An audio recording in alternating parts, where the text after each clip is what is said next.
Manager wataita KK vapa an official statement vachitaura kuti flag yedu yeZimbabwe yadzoserwa pa social media bio yavo musure me so much love that it was shown in Zimbabwe. Aiwa taregererwa guys vari kuti ivo apa pangovawo nema flag enzvimbo dzavari kuwicha kuvizitira zvaratidza guys zvakare kuti bitterness yedu iya yaimutsa chigayo aiwa yadzikira. Welcome back to your channel. Please don't forget to like and subscribe. So vapa an official statement vakati to our valued fans and supporters.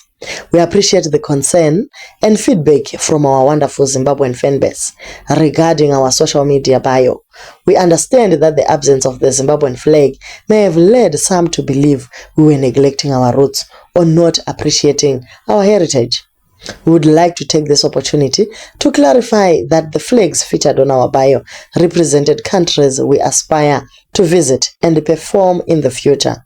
However, we acknowledge and appreciate the love and support from our fans back home in Zimbabwe, and we are grateful for their enduring support.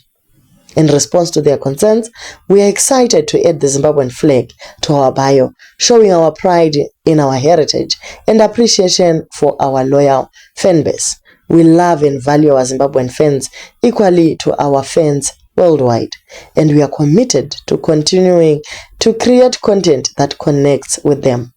We are thankful for the passion and the dedication of our fans, and we look forward to continuing to entertain and inspire them. We are proud to share and to represent Zimbabwe.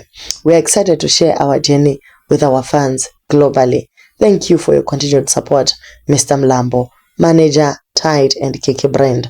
Manetizens ane mfaro zikuru kukanzi aiwa zvaendwa, at least we are recognized papage renyu manager vagona zvachose varova good PR apa, and they've clarified that yes, Zimbabwean roots ndidzo dzavo chaidzo uye mafans avo, yes, in as much as they have worldwide fans, but maZimbabweans ndiwo akaita kubata kuti G zvinoratidza guys kuti aiwa kwatakaisira rukuvhute hatimbokurasi zvekutodaro.